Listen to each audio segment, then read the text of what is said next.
to our Classics Corner. We're going to continue our reading of Northanger Abbey by Jane Austen. Okay. Chapter 6. The following conversation, which took place between the two friends in the pump room one morning, after an acquaintance of 8 or 9 days, is given as a specimen of their very warm attachment, and of the delicacy, discretion, originality of thought, and literary taste which marked the reasonableness of that attachment.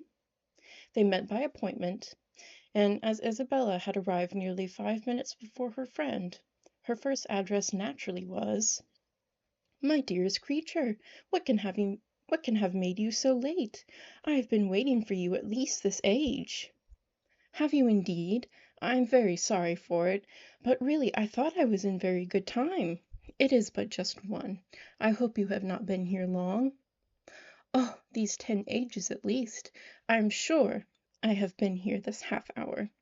But now let us go and sit down at the other end of the room and enjoy ourselves. I have 100 things to say to you. In the first place, I was so afraid it would rain this morning, just as I wanted to set off. It looked very showery, and that would have thrown me into agonies.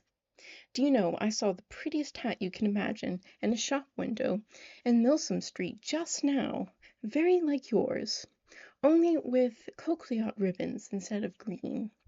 I quite longed for it. But, my dearest Catherine, what have you been doing with yourself all this morning? Have you gone on with Udolpho?" "Yes, I have been reading it ever since I woke, and I am got to the Black Veil." "Are you indeed? How delightful! Oh, I would not tell you what is behind the Black Veil for the world. Are you not wild to know?" "Oh, yes, quite. What can it be? But do not tell me." "I would not be told upon any account. I know it must be a skeleton. I am sure it is Laurentina's skeleton. Oh, I am delighted with the book. I should like to spend my whole life in reading it. I assure you, if it had not been to meet you, I would not have come away from it for the world." "Dear creature, how much I am obliged to you! And when you have finished Udolpho, we will read the Italian together. And I have made out a list of 10 or 12 more of the same kind for you." "Have you indeed? How glad I am! What are they all?"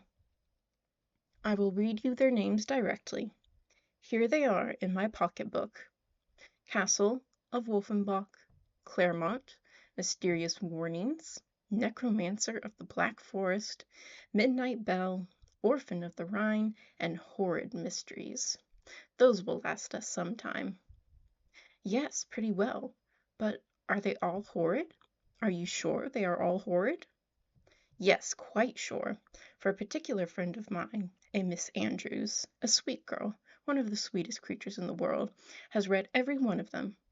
I wish you knew Miss Andrews. You would be delighted with her. She is netting herself the sweetest cloak you can conceive. I think her as beautiful as an angel, and I am so vexed with the men for not admiring her. I scold them all amazingly about it." "Scold them? Do you scold them for not admiring her?" "Yes, that I do. There is nothing I would not do for those who are really my friends. I have no notion of loving people by halves. It is not my nature.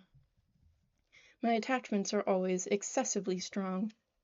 I told Captain Hunt at one of our assemblies this winter that if he was to tease me all night I would not dance with him, unless he would allow Miss Andrews to be as beautiful as an angel. The men think us incapable of real friendship, you know, and I am determined to shew them the difference.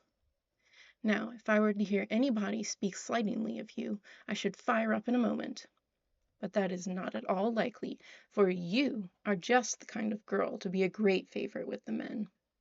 "Oh, dear!" cried Catherine, coloring. "How can you say so?" "I know you very well.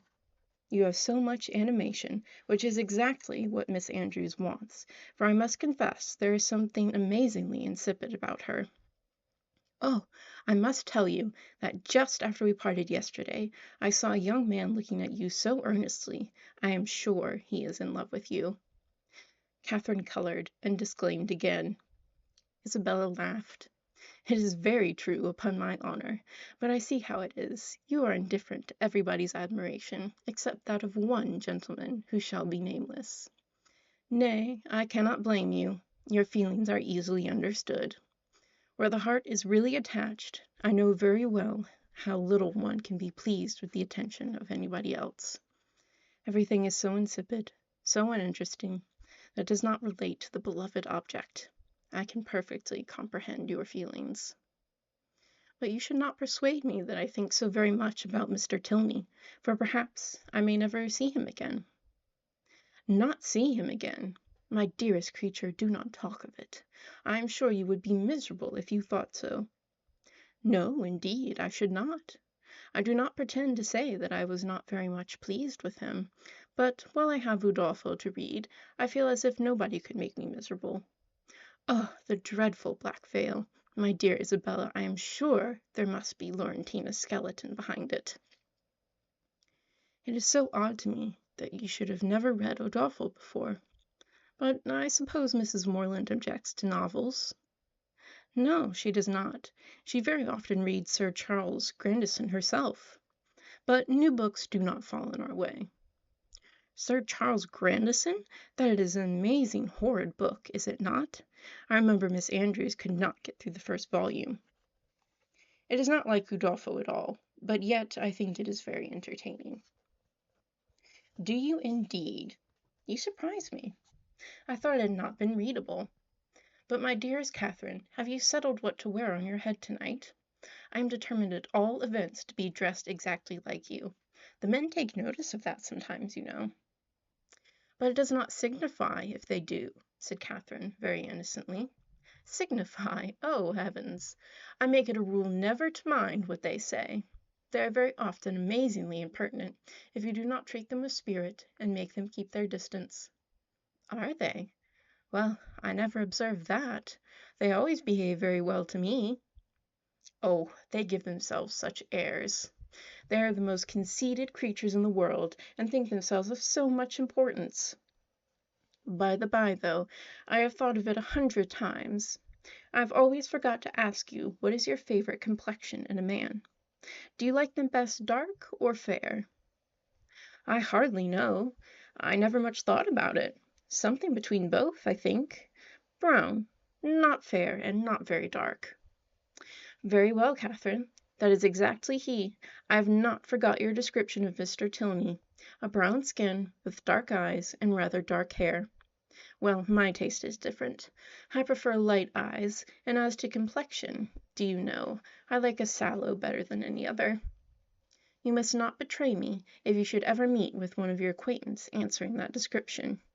Betray you? What do you mean? Nay, do not distress me. I believe I have said too much. Let us drop the subject. Catherine, in some amazement, complied, and after remaining a few moments silent, was on the point of reverting to what interested her at that time rather more than anything else in the world, Laurentina's skeleton, when her friend prevented her by saying, "For heaven's sake, let us move away from this end of the room. Do you know there are 2 odious young men who have been staring at me this half-hour. They really put me quite out of countenance. Let us go and look at the arrivals. They will hardly follow us there." Away they walked to the book, and while Isabella exclaimed the names, it was Catherine's employment to watch the proceedings of these alarming young men. They are not coming this way, are they? I hope they are not so impertinent as to follow us. Pray let me know if they are coming. I am determined I will not look up. In a few moments, Catherine, with unaffected pleasure, assured her that she need not be no longer uneasy, as the gentlemen had just left the pump-room. "And which way are they gone?" said Isabella, turning hastily round. "One was a very good-looking young man." "They went towards the churchyard." "Well, I am amazingly glad I have got rid of them. And now, what say you going to Edgar's Buildings with me, and looking at my new hat? You said you should like to see it." Catherine readily agreed. "Only," she added, perhaps we may overtake the 2 young men." Oh, never mind that. If we make haste, we shall pass them by presently, and I am dying to shew you my hat. But if we only wait a few minutes, there will be no danger of our seeing them at all. I shall not pay them any such compliment, I assure you. I have no notion of treating men with such respect. That is the way to spoil them. Catherine had nothing to oppose against such reasoning, and therefore, to shew the independence of Miss Thorpe and her resolution of humbling the sex, they set off immediately, as fast as they could walk, in pursuit of the two young men. Chapter 7. Half a minute conducted them through the pump yard to the archway opposite the Union Passage, but here they were stopped. Everybody acquainted with Bath may remember the difficulties of crossing Cheap Street at this point.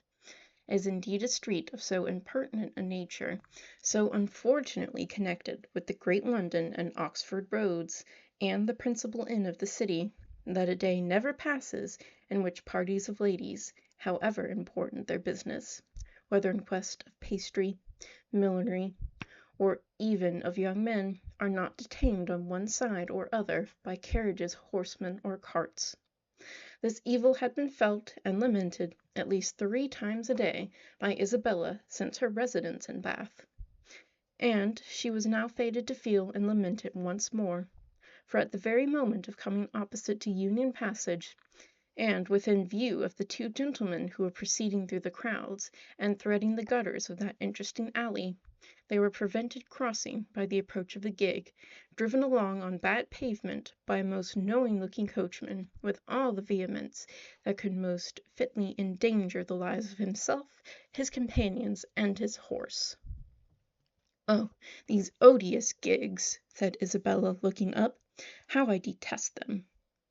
But this detestation, though so just, was of short duration, for she looked again and exclaimed, "Delightful! Mr. Morland and my brother!" "Good heavens, 'tis James!"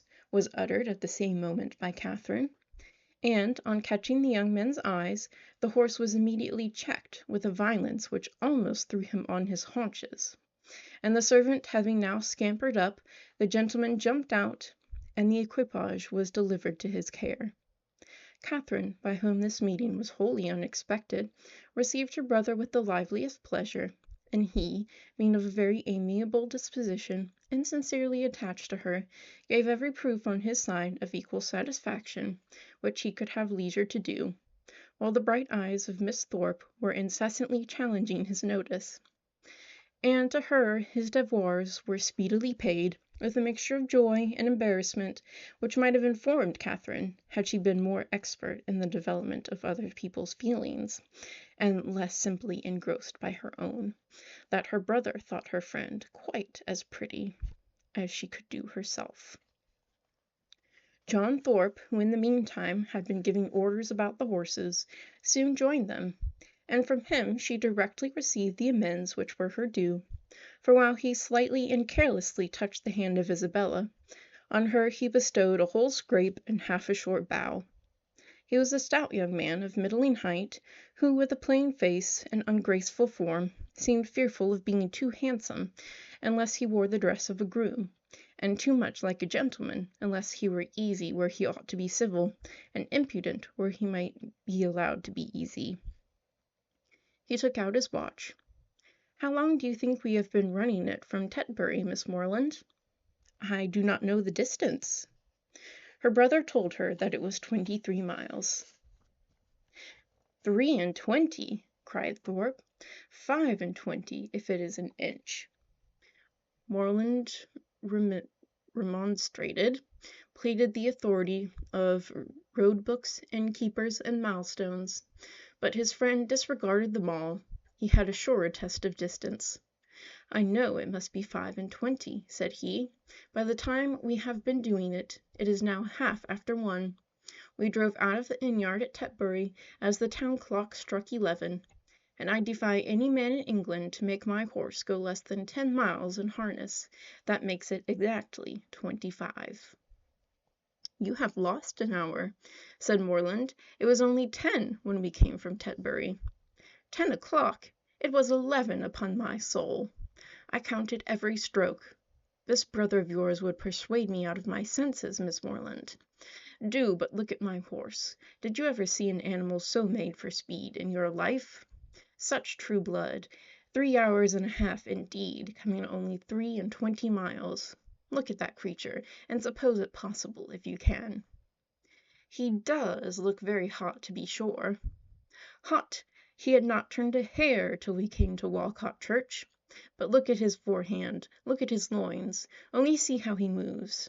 That horse cannot go less than 10 miles an hour. Tie his legs and he will get on. What do you think of my gig, Miss Moreland? A neat one, is it not? Well hung, town built. I have not had it a month. It was built for a Christchurch man, a friend of mine, a very good sort of fellow. He ran it a few weeks, till, I believe, it was convenient to have done with it. I happened just then to be looking out for some light thing of the kind, though I had pretty well determined on a curricle too, but I chanced to meet him on the Magdalen Bridge, as he was driving into Oxford last term. "Ah, Thorpe," said he, "do you happen to want such a little thing as this? It is a capital one of the kind, but I am cursed tired of it." "Oh," said I am your man. What do you ask? And how much do you think he did, Miss Moreland?" "I am sure I cannot guess at all." "Curricle hung, you see, seat, trunk, sword case, splashing board, lamps, silver moulding, all you see complete, the ironwork as good as new or better. He asked 50 guineas. I closed with him directly, threw down the money, and the carriage was mine." "And I am sure," said Catherine, "I know so little of such things that I cannot judge whether it was cheap or dear." "Neither one nor the other. I might have got it for less, I dare say, but I hate haggling, and poor Freeman wanted cash." "That was very good-natured of you," said Catherine, quite pleased. "Oh, when one has the means of doing a kind thing by a friend, I hate to be pitiful." An inquiry now took place into the intended movements of the young ladies, and on finding whither they were going, it was decided that the gentlemen should accompany them to Edgar's Buildings and pay their respects to Mrs. Thorpe. James and Isabella led the way, and so well satisfied was the latter with her lot, so contentedly was she endeavoring to ensure a pleasant walk to him who brought the double recommendation of being her brother's friend and her friend's brother, so pure and uncoquettish were her feelings, that though they overtook and passed the 2 offending young men in Milsom Street, she was so far from seeking to attract their notice that she looked back at them only 3 times. John Thorpe kept of course with Catherine, and after a few minutes' silence renewed the conversation about his gig. "You will find, however, Miss Moreland, it would be reckoned a cheap thing by some people, for I might have sold it for 10 guineas more the next day. Jackson of Oriel bid me 60 at once. Moreland was with me at the time." "Yes," said Moreland, who overheard this, "but you forgot that your horse was included." "My horse! I would not sell my horse for 100. "Are you fond of an open carriage, Miss Moreland?" "Yes, very. I have hardly ever an opportunity of being in one, but I am particularly fond of it." "I am glad of it. I will drive you out in mine every day." "Thank you," said Catherine, in some distress, from a doubt of the propriety of accepting such an offer. "I will drive you up Lansdowne Hill to-morrow." "Thank you, but will not your horse want rest?" "Rest! He has only come 23 miles to-day. All nonsense. Nothing ruins horses so much as rest. Nothing knocks them up so soon. No, no, I shall exercise mine at the average of 4 hours every day while I am here." "Shall you, indeed?" said Catherine very seriously. "That will be 40 miles a day." "40! Aye, 50 for what I care. Well, I will drive you up Lansdowne to-morrow. Mind, I am engaged." "How delightful that will be!" cried Isabella, turning round. "My dearest Catherine, I quite envy you, but I am afraid, brother, you will not have room for a third." "A third, indeed! No, no, I did not come to Bath to drive my sisters about. That would be a good joke, faith. Moreland must take care of you." This brought on a dialogue of civilities between the other two, but Catherine heard neither the particulars nor the result. Her companion's discourse now sunk from its hitherto animated pitch to nothing more than a short, decisive sentence of praise or condemnation on the face of every woman they met. And Catherine, after listening and agreeing as long as she could with all the civility and deference of the youthful female mind, fearful of hazarding an opinion on its own in opposition to that of a self-assured man, especially where the beauty of her own sex is concerned, ventured at length to vary the subject by a question which had been long uppermost in her thoughts. It was, "Have you ever read Udolpho, Mr. Thorpe?" "Udolpho? Oh, Lord, not I. I never read novels. I have something else to do." Catherine, humbled and ashamed, was going to apologize for her question, but he prevented her by saying, "Novels are all so full of nonsense and stuff. There's not been a tolerably decent one come out since Tom Jones, except The Monk. I read that the other day. But as for all the others, they are the stupidest things in creation." "I think you must like Udolpho if you were to read it. It is so very interesting." "Not I, faith. No, if I read any, it shall be Mrs. Radcliffe's. Her novels are amusing enough. They are worth reading. Some fun in nature in them." "Udolpho was written by Mrs. Radcliffe," said Catherine, with some hesitation, for the fear of mortifying him. "No, sure, was it? Aye, I remember, so it was. I was thinking of that other stupid book, written by that woman they make such a fuss about. She who married the French immigrant." "I suppose you mean Camilla." "Yes, that's the book. Such unnatural stuff. An old man playing at see-saw. I took up the first volume once and looked it over, but I soon found it would not do. Indeed, I guessed what sort of stuff it must be before I saw it. As soon as I heard she had married an immigrant, I was sure I should never be able to get through it." "I have never read it." "You had no loss, I assure you. It is the horridest nonsense you can imagine. There's nothing in the world in it but an old man's playing at see-saw and learning Latin. Upon my soul, there is not." This critique, the justness of which was unfortunately lost on poor Catherine, brought them to the door of Mrs. Thorpe's lodgings, and the feelings of the discerning and unprejudiced reader of Camilla gave way to the feelings of the dutiful and affectionate son as they met Mrs. Thorpe, who had descried them from above in the passage. "Ah, mother, how do you do?" said he, giving her a hearty shake of the hand. "Where did you get that quiz of a hat? It makes you look like an old witch. Here is Morland and I come to stay a few days with you, so you must look out for a couple of good beds somewhere near." And this address seemed to satisfy all the fondest wishes of the mother's heart, for she received him with the most delighted and exulting affection. On his two younger sisters he then bestowed an equal portion of his fraternal tenderness, for he asked each of them how they did, and observed that they both looked very ugly.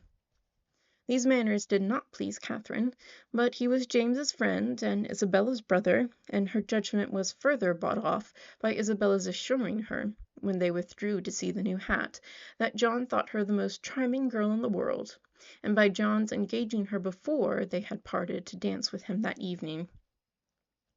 Had she been older or vainer, such attacks might have done little, but where youth and diffidence are united, it requires uncommon steadiness of reason to resist the attraction of being called the most charming girl in the world, and being so very eagerly engaged as a partner.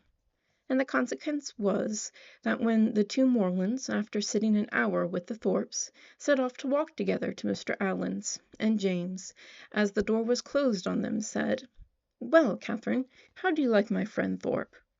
Instead of answering, as she probably would have done, had there been no friendship and no flattery in the case, "I do not like him at all," she directly replied. "I like him very much. He seems very agreeable. He is as good-natured a fellow as ever lived. A little of a rattle, but that will recommend him to your sex, I believe. And how do you like the rest of the family?" "Very, very much indeed. Isabella particularly." I am very glad to hear you say so. She is just the kind of young woman I could wish to see you attached to. She has so much good sense, and is so thoroughly unaffected and amiable. I always wanted you to know her, and she seems very fond of you. She said the highest things in your praise that could possibly be, and the praise of such a girl as Miss Thorpe, even you, Catherine, taking her hand with affection, may be proud of. Indeed, I am, she replied. I love her exceedingly, and am delighted to find that you like her too. You hardly mentioned anything of her when you wrote to me after your visit there. Because I thought I should see you soon myself. I hope you will be a great deal together while you are in Bath. She is a most amiable girl, such a superior understanding. How fond all the family are of her! She is evidently the general favorite. And how much she must be admired in such a place as this. Is not she? Yes, very much indeed, I fancy. Mr. Allen thinks her the prettiest girl in Bath. I dare say he does, and I do not know any man who is a better judge of beauty than Mr. Allen. I need not ask you whether you are happy here, my dear Catherine. With such a companion and friend as Isabella Thorpe, it would be impossible for you to be otherwise. And the Allens, I am sure, are very kind to you. Yes, very kind. I never was so happy before, and now you are come, it will be more delightful than ever. How good it is of you to come so far on purpose to see me. James accepted this tribute of gratitude, and qualified his conscience for accepting it too by saying with perfect sincerity, "Indeed, Catherine, I love you dearly."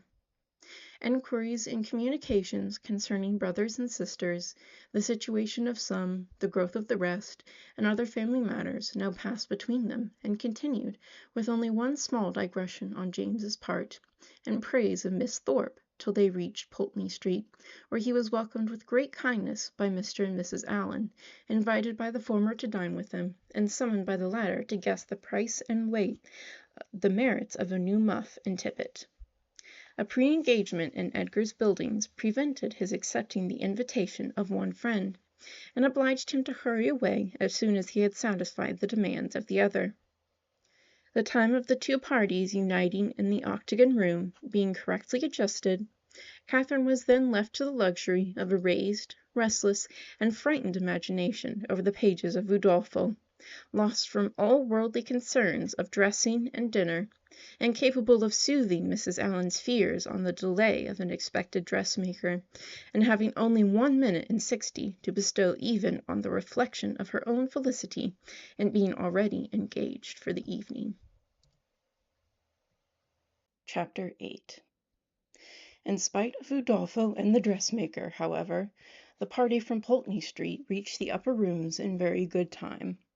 The Thorpes and James Morland were there only 2 minutes before them, and Isabella, having gone through the usual ceremonial of meeting her friend with the most smiling and affectionate haste, of admiring the set of her gown, and envying the curl of her hair, they followed their chaperons arm in arm into the ballroom, whispering to each other whenever a thought occurred, and supplying the place of many ideas by a squeeze of the hand or a smile of affection. The dancing began within a few minutes after they were seated, and James, who had been engaged quite as long as his sister, was very importunate with Isabella to stand up. But John was gone into the card-room to speak to a friend, and nothing, she declared, should induce her to join the set before her dear Catherine could join it too. "I assure you," said she, "I would not stand up without your dear sister for all the world, for if I did we should certainly be separated the whole evening." Catherine accepted this kindness with gratitude, and they continued as they were for 3 minutes longer, when Isabella, who had been talking to James on the other side of her, turned again to his sister and whispered, "My dear creature, I am afraid I must leave you. Your brother is so amazingly impatient to begin. I know you will not mind my going away, and I dare say John will be back in a moment, and then you may easily find me out." Catherine, though a little disappointed, had too much good nature to make any opposition, and the others rising up, Isabella had only time to press her friend's hand and say, "Good-bye, my dear love," before they hurried off. The younger Miss Thorpes being also dancing, Catherine was left to the mercy of Mrs. Thorpe and Mrs. Allen, between whom she now remained. She could not help being vexed at the non-appearance of Mr. Thorpe, for she not only longed to be dancing, but was likewise aware that as the real dignity of her situation could not be known, she was sharing with the scores of other young ladies still sitting down all the discredit of wanting a partner. To be disgraced in the eye of the world, to wear the appearance of infamy while her heart is all purity, her actions all innocence, and the misconduct of another the true source of her debasement, is one of those circumstances which peculiarly belong to the heroine's life, and her fortitude under it what particularly dignifies her character. Catherine had fortitude too. She suffered, but no murmur passed her lips. From this state of humiliation she was roused, at the end of 10 minutes, to a pleasanter feeling, by seeing, not Mr. Thorpe, but Mr. Tilney, within 3 yards of the place where they sat. He seemed to be moving that way, but he did not see her, and therefore the smile and the blush, which his sudden reappearance raised in Catherine, passed away without sullying her heroic importance. He looked as handsome and as lively as ever, and was talking with interest to a fashionable and pleasant-looking young woman who leant on his arm, and whom Catherine immediately guessed to be his sister, thus unthinkingly throwing away a fair opportunity of considering him lost to her forever by being married already. But, guided only by what was simple and probable, it had never entered her head that Mr. Tilney could be married. He had not behaved, he had not talked like the married men to whom she had been used. He had never mentioned a wife, and he had acknowledged a sister. From these circumstances sprang the instant conclusion of his sister's now being by his side, and therefore, instead of turning of a death-like paleness and falling into a fit on Mrs. Allen's bosom, Catherine sat erect, in the perfect use of her senses, and with cheeks only a little redder than usual.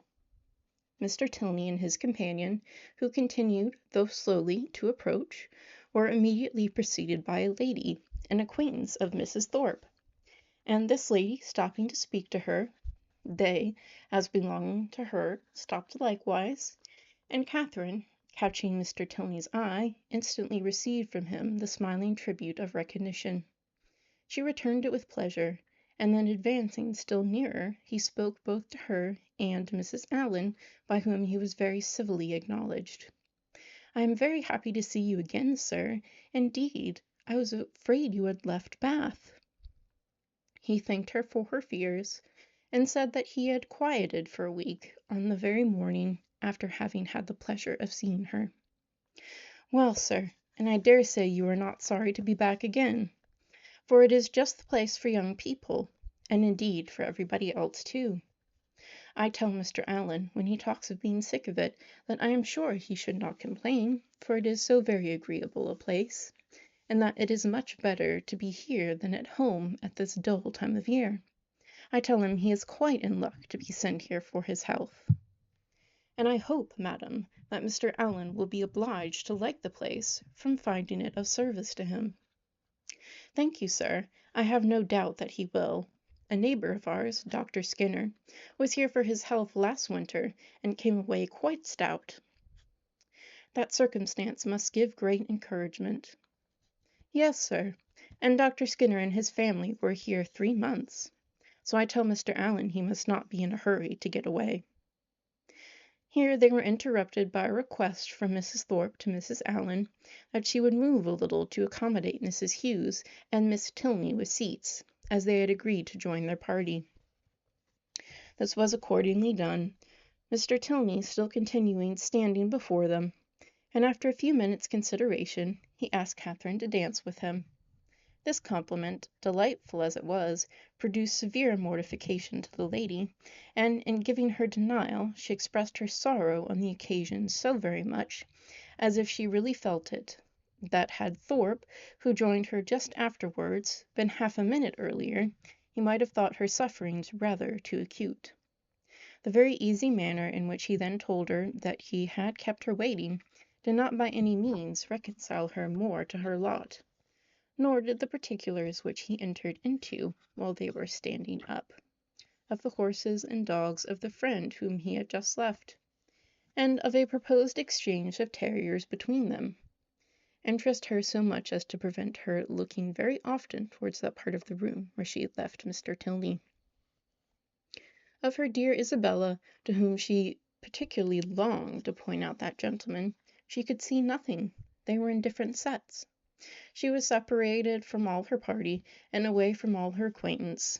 One mortification succeeded another, and from the whole she deduced this useful lesson, that to go previously engaged to a ball does not necessarily increase either the dignity or enjoyment of a young lady. From such a moralizing strain as this, she was suddenly roused by a touch on the shoulder, and turning round, perceived Mrs. Hughes directly behind her, attended by Miss Tilney and a gentleman. "I beg your pardon, Miss Morland," said she, "for this liberty, but I cannot anyhow to get Miss Thorpe, and Mrs. Thorpe said she was sure you would not have the least objection to letting in this young lady by you." Mrs. Hughes could not have applied to any creature in the room more happily to oblige than her Catherine. The young ladies were introduced to each other, Miss Tilney expressing a proper sense of such goodness, Miss Morland with the real delicacy of a generous mind making light of the obligation, and Mrs. Hughes, satisfied with having so respectably settled her young charge, returned to her party. Miss Tilney had a good figure, a pretty face, and a very agreeable countenance, and her air, though it had not all the decided pretension, the resolute stillishness, of Miss Thorpe's, had more real elegance. Her manners shewed good sense and good breeding. They were neither shy nor affected open, and she seemed capable of being young, attractive, and at a ball without wanting to fix the attention of every man near her, and without exaggerated feelings of ecstatic delight or inconceivable vexation on every little trifling occurrence.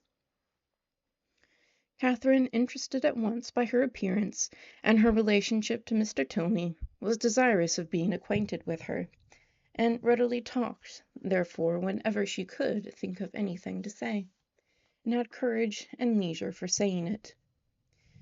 But the hindrance thrown in the way of a very speedy intimacy by the frequent want of one or more of these requisites prevented their doing more than going through the first rudiments of an acquaintance by informing themselves how well the other liked Bath, how much she admired its buildings and surrounding country, whether she drew, or played, or sang, and whether she was fond of riding on horseback. The 2 dances were scarcely concluded before Catherine found her arm gently seized by her faithful Isabella, who in great spirits exclaimed, "At last I have got you, my dearest creature. I have been looking for you this hour. What could induce you to come into this set when you knew I was in the other? I have been quite wretched without you." "My dear Isabella, how is it possible for me to get at you? I could not even see where you were." "So I told your brother all the time, but he would not believe me. 'Do go and see for her, Mr. Morland,' said I, but all in vain. He would not stir an inch. Was not it so, Mr. Morland? But you men are all so immoderately lazy. I have been scolding him to such a degree, my dear Catherine, you would be quite amazed. You know I never stand upon ceremony with such people." "Look at that young lady with the white beads round her head," whispered Catherine, detaching her friend from James. "It is Mr. Tilney's sister." "Oh, heavens! You don't say so. Let me look at her this moment. What a delightful girl! I never saw anything half so beautiful. But where is her all-conquering brother? Is he in the room? Point him out to me this instant, if he is. I die to see him. Mr. Morland, you are not to listen. We are not talking about you." "But what is all this whispering about? What is going on?" "There now, I knew how it would be. You men have such restless curiosity. Talk of the curiosity of women, indeed! 'Tis nothing. But be satisfied, for you are not to know anything at all of the matter." "And is that likely to satisfy me, do you think?" "Well, I declare I never knew anything like you. What can it signify to you what we are talking of? Perhaps we are talking about you. Therefore, I would advise you not to listen, or you may happen to hear something not very agreeable." In this commonplace chatter, which lasted some time, the original subject seemed entirely forgotten, and though Catherine was very well pleased to have it dropped for a while, she could not avoid a little suspicion at the total suspension of all Isabella's impatient desire to see Mr. Tilney. When the orchestra struck up a fresh dance, James would have led his fair partner away, but she resisted. "I tell you, Mr. Morland," she cried, "I would not do such a thing for all the world. How can you be so teasing? Only conceive, my dear Catherine, what your brother wants me to do. He wants me to dance with him again, though I tell him that is a most improper thing, and entirely against the rules. It would make us the talk of the place if we were not to change partners." "Upon my honor," said James, "in these public assemblies it is as often done as not."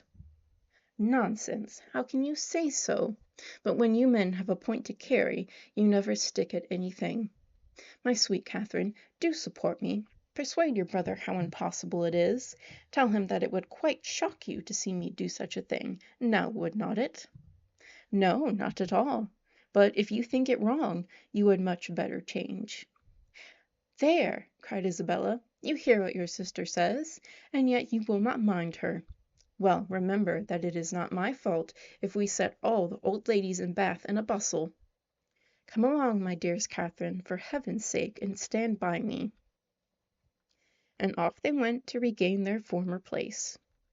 John Thorpe, in the meanwhile, had walked away, and Catherine, ever willing to give Mr. Tilney an opportunity of repeating the agreeable request which had already flattered her once, made her way to Mrs. Allen and Mrs. Thorpe as fast as she could, in the hope of finding him still with them, a hope which, when it proved to be fruitless, she felt to have been highly unreasonable. "Well, my dear," said Mrs. Thorpe, impatient for praise of her son, "I hope you have had an agreeable partner." "Very agreeable, madam." "I'm glad of it. John has charming spirits, has not he?"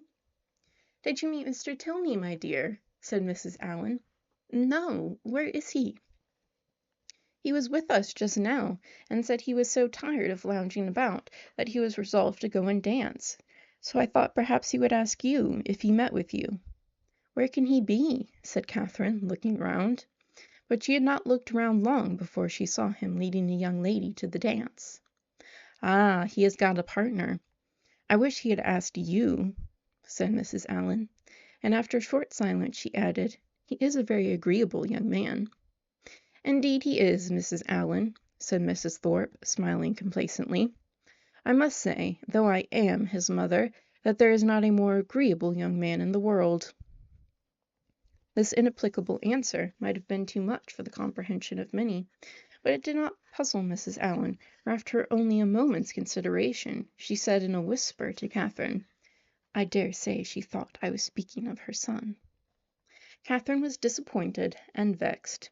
She seemed to have missed by so little the very object she had in view, and this persuasion did not incline her to a very gracious reply, when John Thorpe came up to her soon afterwards and said, "Well, Miss Morland, I suppose you and I are to stand up and jig it together again." "Oh, no, I am much obliged to you. Our 2 dances are over. And besides, I am tired, and do not mean to dance any more." "Do not you? Then let us walk about and quiz people. Come along with me, and I will shew you the 4 greatest quizzers in the room, my 2 younger sisters and their partners. I have been laughing at them this half hour."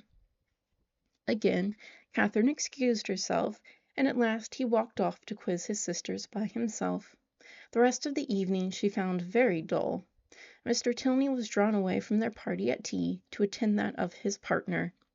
Miss Tilney, though belonging to it, did not sit near her, and James and Isabella were so much engaged in conversing together that the latter had no leisure to bestow more on her friend than one smile, one squeeze, and one "Dearest Catherine." Chapter 9. The progress of Catherine's unhappiness from the events of the evening was as follows. It appeared first in a general dissatisfaction with everybody about her, while she remained in the rooms, which speedily brought on the considerable weariness and a violent desire to go home. This, on arriving in Pulteney Street, took the direction of extraordinary hunger, and when that was appeased, changed into an earnest longing to be in bed. Such was the extreme point of her distress, for when there she immediately fell into a sound sleep which lasted 9 hours, and from which she woke perfectly revived, in excellent spirits, with fresh hopes and fresh schemes. The first wish of her heart was to improve her acquaintance with Miss Tilney, and almost her first resolution to seek her for that purpose in the pump room at noon. In the pump room, one so newly arrived in Bath must be met with, and that building she had already found so favourable for the discovery of female excellence, and the completion of female intimacy, so admirably adapted for secret discourses and unlimited confidence, that she was most reasonably encouraged to expect another friend from within its walls. Her plan for the morning thus settled, she sat quietly down to her book after breakfast, resolving to remain in the same place and the same employment till the clock struck 1, and from habitude very little incommoded by the remarks and ejaculations of Mrs. Allen, whose vacancy of mind and incapacity for thinking were such, that as she never talked a great deal, so she could never be entirely silent. And therefore, while she sat at her work, if she lost her needle, or broke her thread, if she heard a carriage in the street, or saw a speck upon her gown, she must observe it aloud, whether there were any one at leisure to answer her or not. At about 12:30, a remarkably loud rap drew her in haste to the window, and scarcely had she time to inform Catherine of there being 2 open carriages at the door, in the first only a servant, her brother driving Miss Thorpe in the second, before John Thorpe came running upstairs, calling out, "Well, Miss Morland, here I am. Have you been waiting long? We could not come before, the old devil of a coachmaker was such an eternity, finding out a thing fit to be got into, and now it is 10,000 to 1, but they break down before we are out of the street. How do you do, Mrs. Allen? A famous ball last night, was it not? Come, Miss Morland, be quick, for the others are in a confounded hurry to be off. They want to get their tumble over." "What do you mean?" said Catherine. "Where are you all going to?" "Going to? Why, have you not forgot our engagement? Did we not agree together to take a drive this morning? What a head you have! We are going up Claverton Down." Something was said about it, I remember," said Catherine, looking at Mrs. Allen for her opinion. "But really I did not expect you." "Not expect me! That's a good one. And what a dust you would have made if I had not come." Catherine's silent appeal to her friend, meanwhile, was entirely thrown away, for Mrs. Allen, not being at all in the habit of conveying any expression herself by a look, was not aware of its being ever intended by anybody else, and Catherine, whose desire of seeing Miss Tilney again could at that moment bear a short delay in favour of a drive, and who thought there could be no impropriety in her going with Mr. Thorpe, as Isabella was going at the same time with James, was therefore obliged to speak plainer. "Well, ma'am, what do you say to it? Can you spare me for an hour or 2? Shall I go?" "Do just as you please, my dear," replied Mrs. Allen, with the most placid indifference. Catherine took the advice and ran off to get ready. In a very few minutes she reappeared, having scarcely allowed the 2 others time enough to get through a few short sentences in her praise, after Thorpe had procured Mrs. Allen's admiration of his gig, and then, receiving her friend's parting good wishes, they both hurried downstairs. "My dearest creature," cried Isabella, to whom the duty of friendship immediately called her before she could get into the carriage, "you've been at least 3 hours getting ready. I was afraid you were ill. What a delightful ball we had last night! I have 1,000 things to say to you, but make haste and get in, for I long to be off." Catherine followed her orders and turned away, but not too soon, to hear her friend exclaim aloud to James, "What a sweet girl she is! I quite dote on her." "You will not be frightened, Miss Moreland," said Thorpe, as he handed her in. "If my horse should dance about a little at first setting off, he will most likely give a plunge or two, and perhaps take the rest for a minute, but he will soon know his master. He is full of spirits, playful as can be, but there is no vice in him."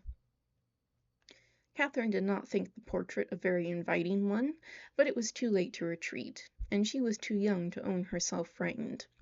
So, resigning herself to her fate, and trusting to the animal's boasted knowledge of its owner, she sat peaceably down, and saw Thorpe sit down by her.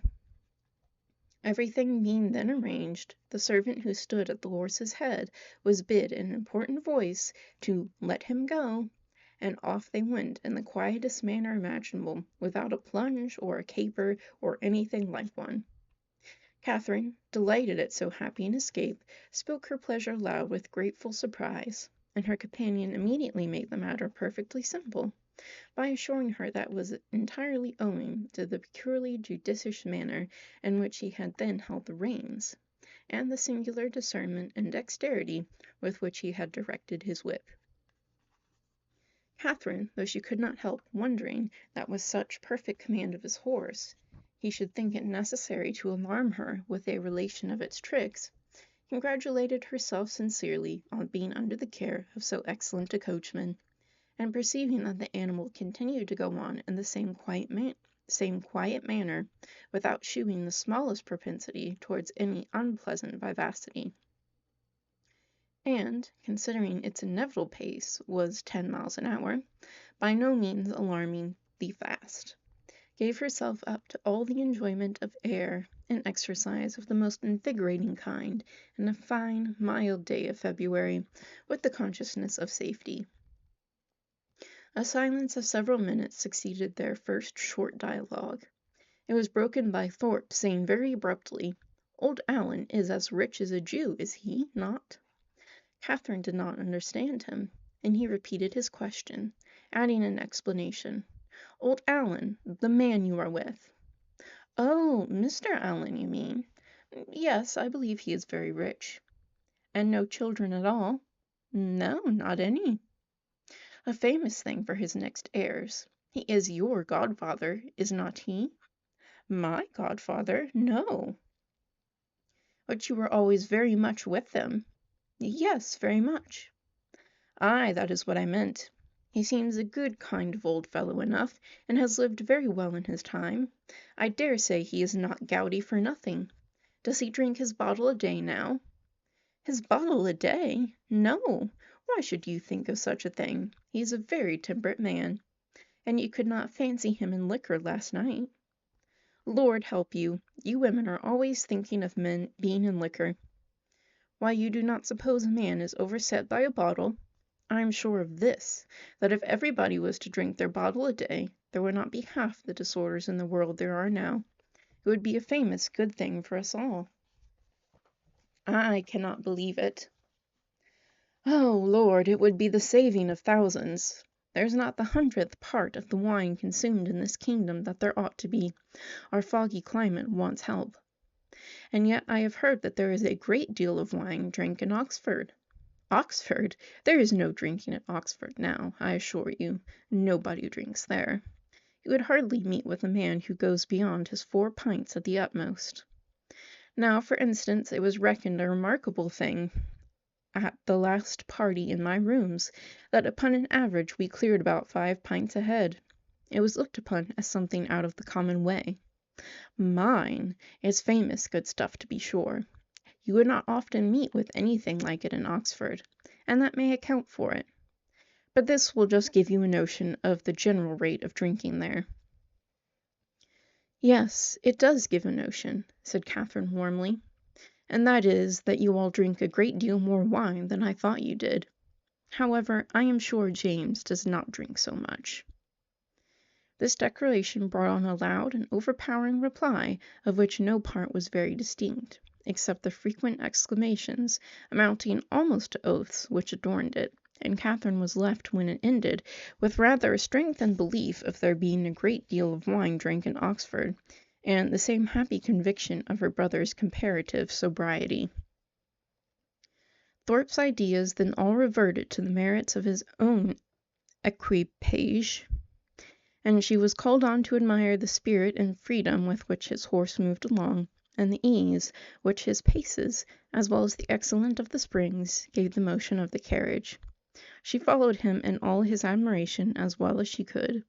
To go before or beyond him was impossible.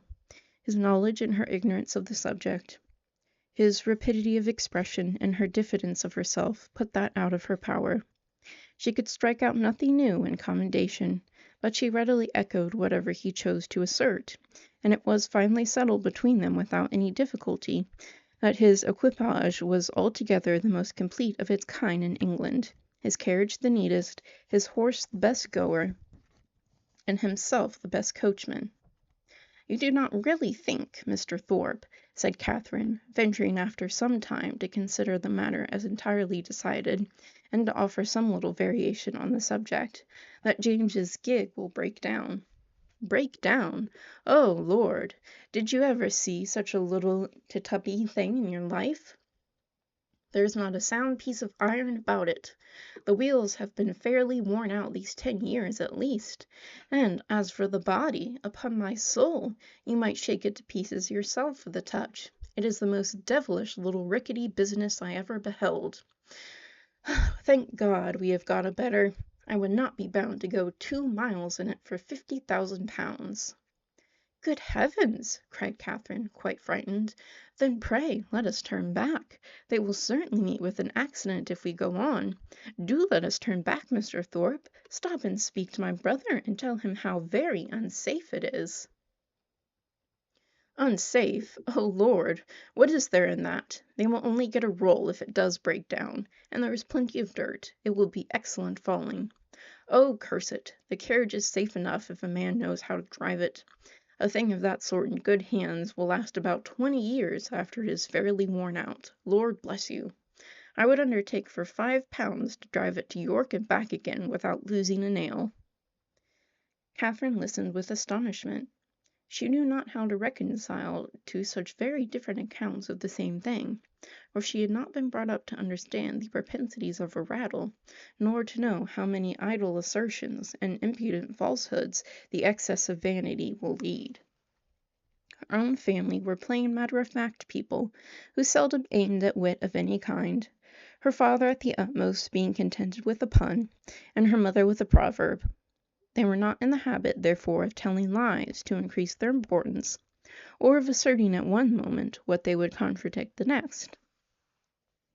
She reflected on the affair for some time in much perplexity, and was more than once on the point of requesting from Mr. Thorpe a clearer insight into his real opinion on the subject.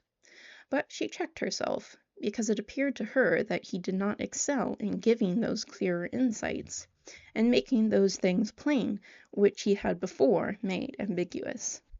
And joining to this the consideration that he would not really suffer his sister and his friend to be exposed to a danger from which he might easily preserve them, she concluded at last that he must know the carriage to be in fact perfectly safe, and therefore would alarm herself no longer.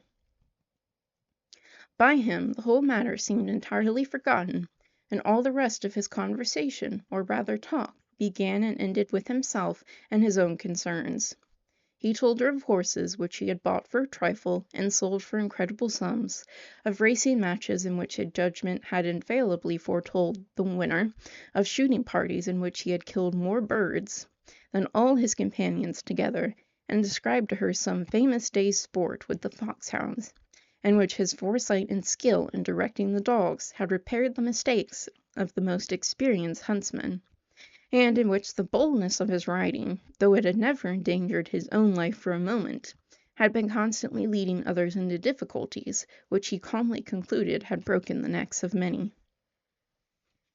Little as Catherine was in the habit of judging for herself, and unfixed as were her general notions of what men ought to be, she could not entirely repress a doubt, while she bore with the effusions of his endless conceit, of his being altogether completely agreeable. It was a bold surmise, for he was Isabella's brother, and she had been assured by James that his manners would recommend him to all her sex. But in spite of this, the extreme weariness of his company, which crept over her before they had been out an hour, and which continued unceasingly to increase till they stopped in Pulteney Street again, induced her in some small degree to resist such high authority, and to distrust his powers of giving universal pleasure. When they arrived at Miss Allen's door, the astonishment of Isabella was hardly to be expressed, on finding that it was too late in the day for them to attend her friend into the house. Past 3 o'clock! It was inconceivable, incredible, impossible, and she would neither believe her own watch, nor her brother's, nor the servants'. She believed no assurance of it founded on reason or reality till Morland produced his watch and ascertained the fact. To have doubted a moment longer then would have been equally inconceivable, incredible, and impossible. And she could only protest over and over again that no 2 hours and a half had ever gone off so swiftly before, as Catherine was called on to confirm. Catherine could not tell a falsehood, even to please Isabella, but the latter was spared the misery of her friend's dissenting voice by not waiting for her answer. Her own feelings entirely engrossed her. Her wretchedness was most acute on finding herself obliged to go directly home. It was ages since she had had a moment's conversation with her dearest Catherine, and though she had thousands of things to say to her, it appeared as if they were never to be together again. So with smiles of the most exquisite misery, and the laughing eye of utter despondency, she bade her friend adieu, and went on.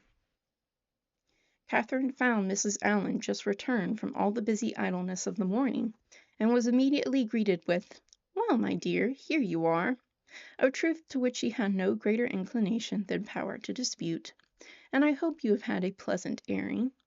"Yes, ma'am, I thank you. We could not have had a nicer day." So Mrs. Thorpe said she was vastly pleased at all your going.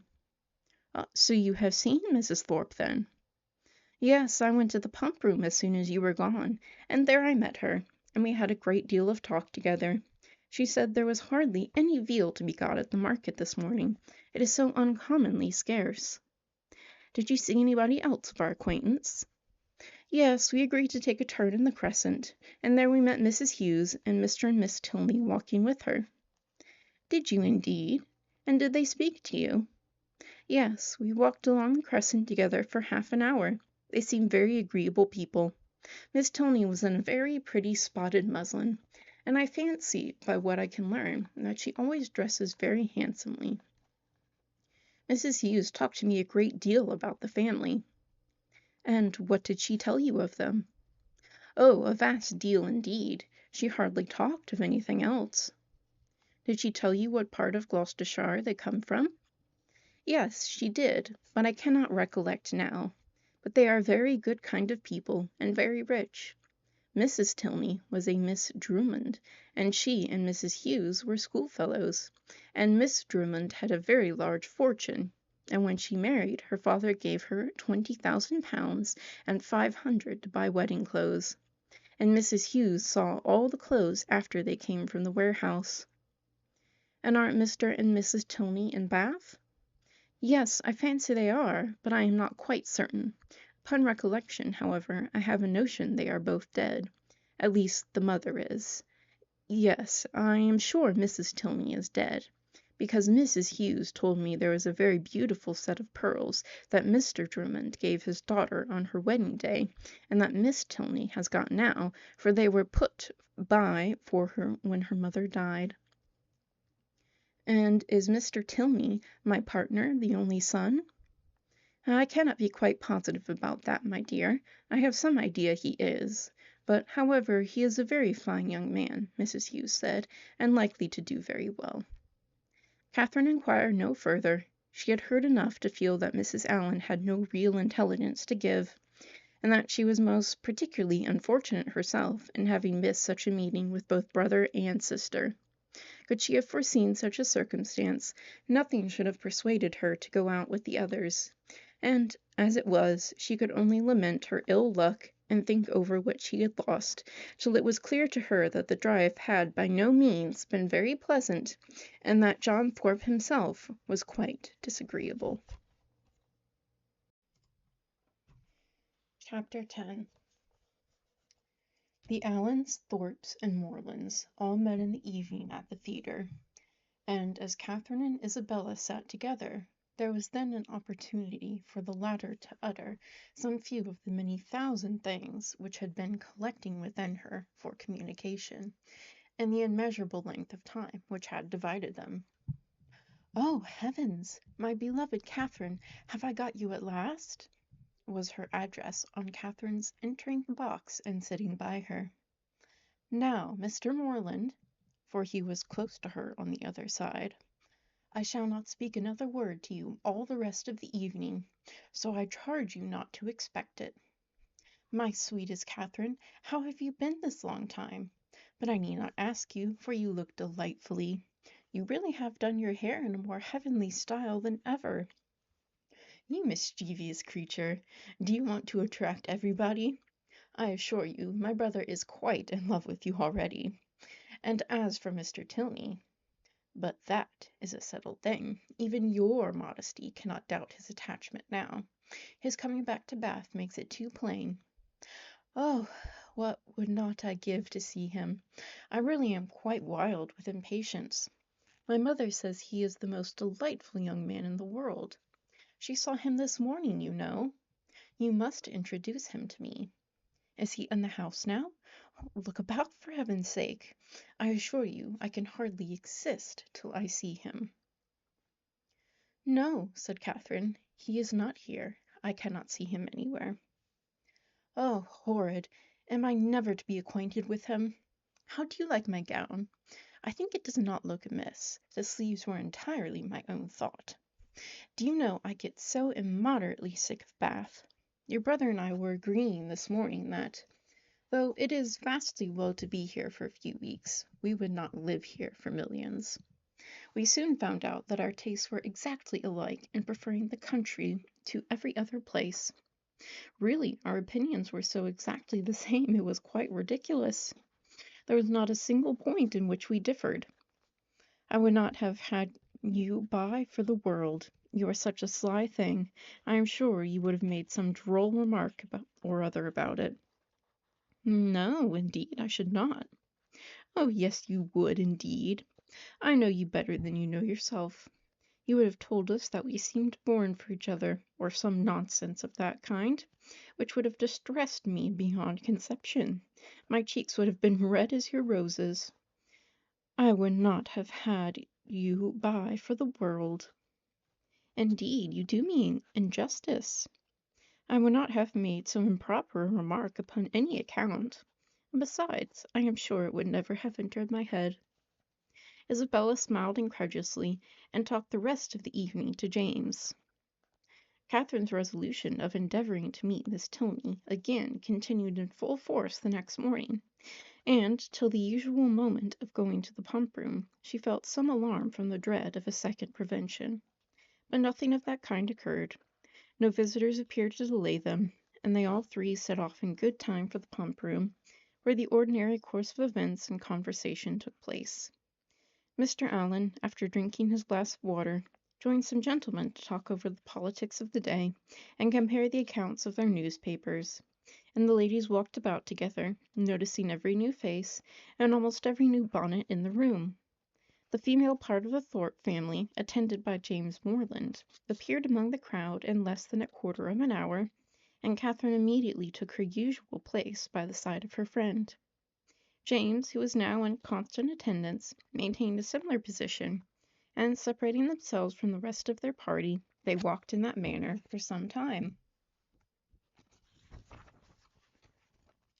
till Catherine began to doubt the happiness of a situation which, confining her entirely to her friend and brother, gave her very little share in the notice of either. They were always engaged in some sentimental discussion or lively dispute, but their sentiment was conveyed in such whispering voices, and their vivacity attended with so much laughter, that though Catherine's supporting opinion was not unfrequently called for by one or the other, she was never able to give any, from not having had a word of the subject. At length, however, she was empowered to disengage herself from her friend by the avowed necessity of speaking to Miss Tilney, whom she most joyfully saw just entering the room with Mrs. Hughes, and whom she instantly joined with a firmer determination to be acquainted than she might have had courage to command, had she not been urged by the disappointment of the day before. Miss Tilney met her with great civility, returned her advances with equal goodwill, and they continued talking together as long as both parties remained in the room. And though in all probability not an observation was made, nor an expression used by either which had not been made and used some thousands of times before under that roof in every Bath season, yet the merit of their being spoken with simplicity and truth, and without personal conceit, might be something uncommon. "How well your brother dances!" was an artless exclamation of Catherine's toward the close of their conversation, which at once surprised and amused her companion. "Henry," she replied with a smile, "yes, he does dance very well. He must have thought it very odd to hear me say I was engaged the other evening when he saw me sitting down, but I really had been engaged the whole day to Mr. Thorpe." Miss Tilney could only bow. "You cannot think," added Catherine, after a moment's silence, "how surprised I was to see him again. I felt so sure of his being quite gone away." "When Henry had the pleasure of seeing you before, he was in Bath but for a couple of days. He came only to engage lodgings for us." "That never occurred to me, and of course, not seeing him anywhere, I thought he must be gone. Was not the young lady he danced with on Monday a Miss Smith?" "Yes, an acquaintance of Mrs. Hughes." "I dare say she was very glad to dance. Do you think her pretty?" "Not very." "He never comes to the pump room, I suppose?" "Yes, sometimes, but he has rid out this morning with my father." Mrs. Hughes now joined them, and asked Miss Tilney if she was ready to go. "I hope I have the pleasure of seeing you again soon," said Catherine. Shall you be at the cotillion ball tomorrow?" "Perhaps yes, I think we certainly shall." "I am glad of it, for we shall all be there." The civility was duly returned, and they parted on Miss Tilney's side with some knowledge of her new acquaintance's feelings, and on Catherine without the smallest consciousness of having explained them. She went home very happy. The morning had answered all her hopes, and the evening of the following day was another object of expectation, the future good. What gown and what headdress she should wear on the occasion became her chief concern. She cannot be justified in it. Dress is at all times a frivolous distinction, and excessive solicitude about it often destroys its own aim. Catherine knew all this very well. Her great aunt had read her a lecture on the subject only the Christmas before, and yet she lay awake 10 minutes on Wednesday night debating between her spotted and her tambour muslin, and nothing but the shortness of the time prevented her buying a new one for the evening. This would have been an error in judgment, even great though not uncommon, from which one of the other sex rather than her own, a brother rather than a great aunt, might have warned her, for man only can be aware of the insensibility of man toward a new gown. It would be mortifying to the feelings of many ladies, could they be made to understand how little the heart of man is affected by what is costly or new in their attire, how little it is biased by the texture of their muslin, and how unsusceptible of peculiar tenderness toward the spotted, the sprigged, the mole, or the jaconet. Woman is fine for her own satisfaction alone. No man will admire her the more, no woman will like her the better for it. Neatness and fashion are enough for the former, and a something of shabbiness or impropriety will be most endearing to the latter. But not one of these grave reflections troubled the tranquillity of Catherine. She entered the rooms on Thursday evening with feelings very different from what had attended her thither the Monday before. She had then been exulting in her engagement to Thorpe, and was now chiefly anxious to avoid his sight, lest he should engage her again. For though she could not dared not expect that Mr. Tilney should ask her a third time to dance. Her wishes, hopes, and plans all centered in nothing less. Every young lady may feel for my heroine in this critical moment, for every young lady has at some time or other known the same agitation. All have been, or at least all have believed themselves to be, in danger from the pursuit of someone whom they wish to avoid, and all have been anxious for the attentions of someone whom they wish to please. As soon as they were joined by the Thorpes, Catherine's agony began. She fidgeted about if John Thorpe came towards her, hid herself as much as possible from his view, and when he spoke to her, pretended not to hear him. The cotillions were over, the country dancing beginning, and she saw nothing of the Tilneys. "Do not be frightened, my dear Catherine," whispered Isabella, "but I am really going to dance with your brother again. I declare positively it is quite shocking. I tell him he ought to be ashamed of himself, but you and John must keep us in countenance. Make haste, my dear creature, and come to us. John has just walked off, but he will be back in a moment." Catherine had neither time nor inclination to answer. The others walked away. John Thorpe was still in view, and she gave herself up for lost. That she might not appear, however, to observe or expect him, she kept her eyes intently fixed on her fan, and a self-condemnation for her folly in supposing that among such a crowd they should even meet with the Tilneys in any reasonable time, had just passed through her mind when she suddenly found herself addressed and again solicited to dance by Mr. Tilney himself. With what sparkling eyes and ready motion she granted his request, and with how pleasing a flutter of heart she went with him to the set, may be easily imagined.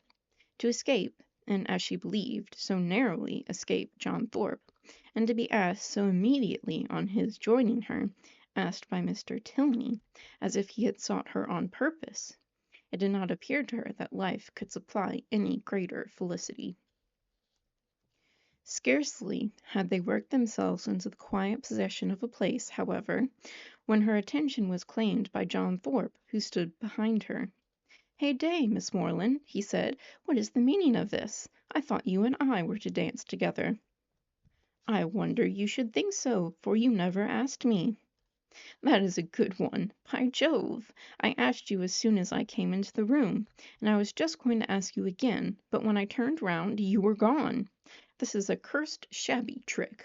I only came for the sake of dancing with you, and I firmly believe you were engaged to me ever since Monday. Yes, I remember, I asked you while you were waiting in the lobby for your cloak. And here have I been telling all my acquaintance that I was going to dance with the prettiest girl in the room, and when they see you standing up with somebody else, they will quiz me famously." "Oh, no, they will never think that of me, after such a description as that." "By heavens, if they do not, I will kick them out of the room for blockheads. What chap have you there?" Catherine satisfied his curiosity. "Tilney," he repeated. I do not know him. A good figure of a man, well put together. Does he want a horse? Here is a friend of mine, Sam Fletcher, has got one to sell that would suit anybody. A famous clever animal for the road, only 40 guineas. I had 50 minds to buy it myself, for it is one of my maxims always to buy a good horse when I meet with one, but it would not answer my purpose. It would not do for the field. I would give any money for a real good hunter. I have 3 now, the best that ever were backed. I would not take 800 guineas for them. Fletcher and I mean to get a house in Leicestershire again the next season. It is so uncomfortable living at an inn." This was the last sentence by which he could weary Catherine's attention, for he was just then borne off by the resistless pressure of a long string of passing ladies. Her partner now drew near, and said, "That gentleman would have put me out of patience had he stayed with you half a minute longer. He has no business to withdraw the attention of my partner from me. We have entered into a contract of mutual agreeableness for the space of an evening, and all our agreeableness belongs solely to each other for that time. Nobody can fasten themselves on the notice of one without injuring the rights of the other. I consider a country dance as an emblem of marriage. Fidelity and complaisance are the principal duties of both, and those men who do not choose to dance or marry themselves have no business with the partners or wives of their neighbors. But they are such very different things, that you think they cannot be compared together? To be sure not. People that marry can never part, but must go and keep house together.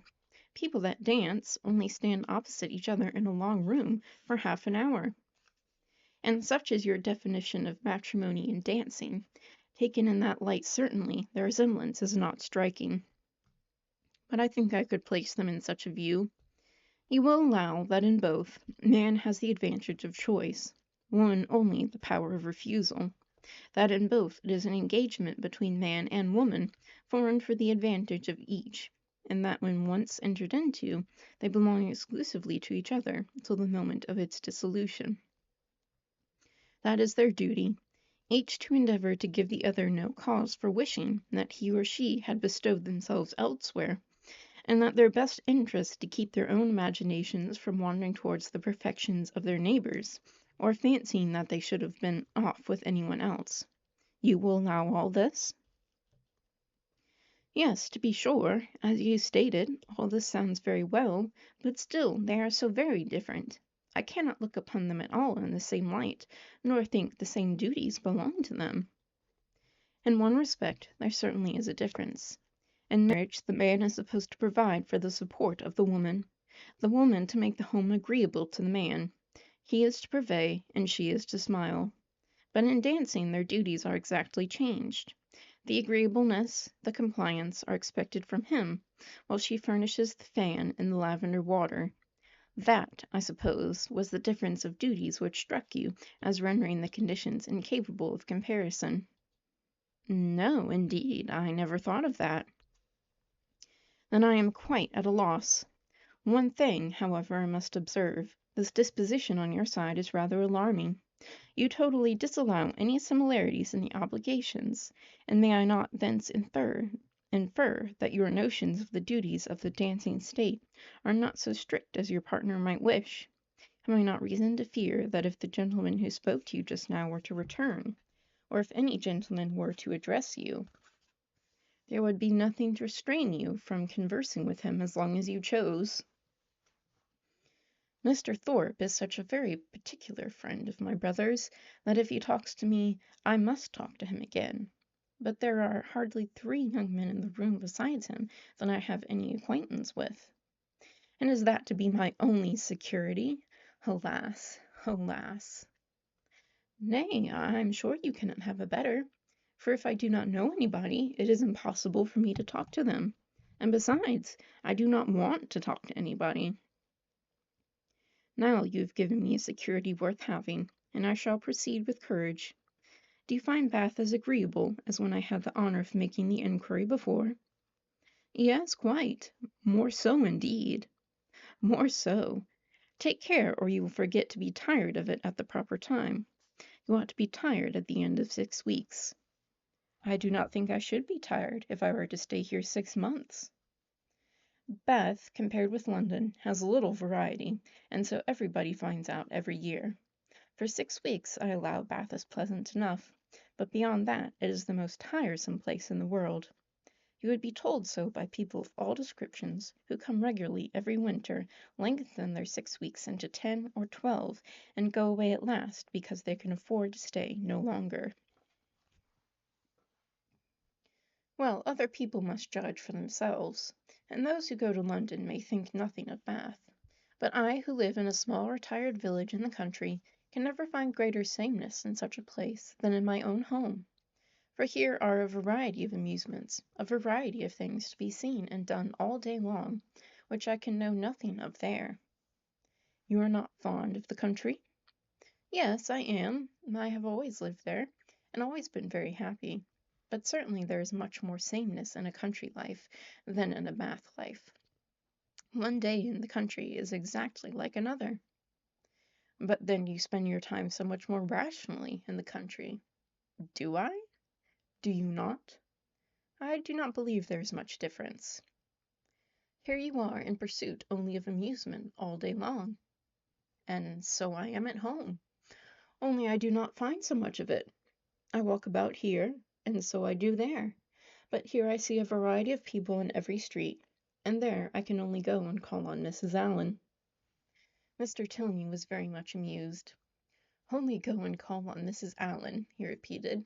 "What a picture of intellectual poverty! However, when you sink into this abyss again, you will have more to say. You will be able to talk of Bath and all that you did here." "Oh, yes, I shall never be in want of something to talk of again to Mrs. Allen, or anybody else. I really believe I shall always be talking of Bath when I am at home again. I do like it so very much. If I could have but papa and mamma and the rest of them here, I suppose I should be too happy. James's coming is quite delightful, and especially as it turns out that the very family we are just got so intimate with are his intimate friends already. Oh, who can ever be tired of Bath?" "Not those who bring such fresh feelings of every sort to it as you do. But papas and mammas and brothers and intimate friends are a good deal gone by to most of the frequenters of Bath, and the honest relish of balls and plays and everyday sights is past with them." Here their conversation closed, the demands of the dance becoming now too inopportune for a divided attention. Soon after their reaching the bottom of the set, Catherine perceived herself to be earnestly regarded by a gentleman who stood among the lookers-ons immediately behind her partner. He was a very handsome man, of a commanding aspect, past the bloom, but not past the vigor of life, and with his eyes still directed towards her, she saw him presently address Mr. Tilney in a familiar whisper. Confused by his notice, and blushing from the fear of its being excited by something wrong in her appearance, she turned away her head. But while she did so, the gentleman retreated, and her partner coming nearer, said, "I see that you guessed what I have just been asked. That gentleman knows your name, and you have a right to know his. It is General Tilney, my father." Catherine's answer was only, "Oh," but it was an "oh" expressing everything needful, attention to his words and perfect reliance on their truth.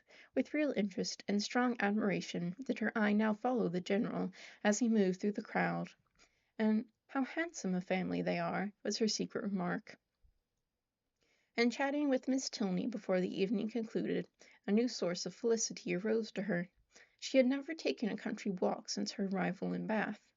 Miss Tilney, to whom all the commonly frequented environs were familiar, spoke of them in terms which made her all eagerness to know them too, and on her openly fearing that she might find nobody to go with her, it was proposed by the brother and sister that they should join in a walk some morning or other. "I shall like it," she cried, "beyond anything in the world, and do not let us put it off. Let us go to-morrow."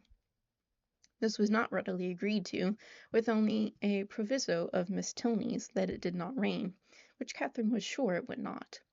At 12 o'clock they were to call for her in Pulteney Street, and "remember 12 o'clock" was her parting speech to her new friend.